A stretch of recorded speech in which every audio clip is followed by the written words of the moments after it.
کرامات ملګرو زمونږ نننۍ ویډیو د ګومیاړ په هکله ده. د ګومیاړ د نوم په هکله د مدیزې مشران دا وینا کوي چې دا یو ګوم هندو او د هغه په وجه باندې د دې ځای نوم د ګوم نه ګومیاړ شو، یعنې دا لقب هغه خوړله. د دې په تایید کې به موږ دا هم وویو چې دلته یو نږدې چینه ده چې هغه د یو هندو لالو په نوم باندې منسوب ده، لالو چینه. ګومیاړ د ماچکنډۍ نه قبلې اړخ ته پروت علاقه ده. د دې پوله د په نورخاته باندې د ماچکنډۍ سره په قبله باندې د بیلې د شینکوپرۍ سره په کوز طرف د مچې سره او په بر طرف په چاګم باندې په شهید سر باندې د چاګم سره لګي. ګومیاړ یو ښایسته علاقه تقریبا د 14 پورې کورونه لري چې مختلف قبیلې په دې کې ژوند کوي چې په هغې کې میرخیل، میاګان، عمرخیل، مولان، رسولخیل، اخونخیل، ګدون او شادمخیل دي. د دې ځای د سیلګرۍ ځایونه شهید سر، کوترګټ او ډمانو ګټ دي.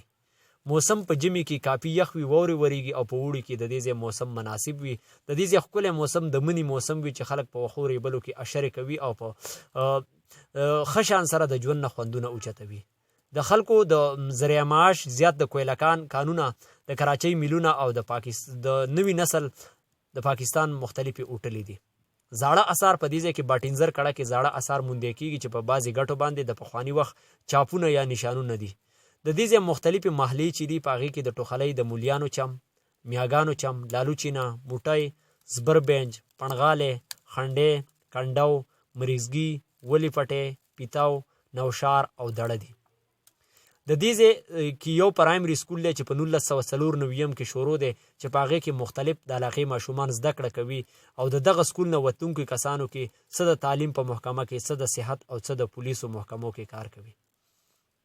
د ماشومان د ځان د خوشحالولو دپاره او د ځان د مشغوله ساتلو دپاره په مازدیګر کې د کرکټ لوبې کوي چې هغه هم د لیدلو وړ وي.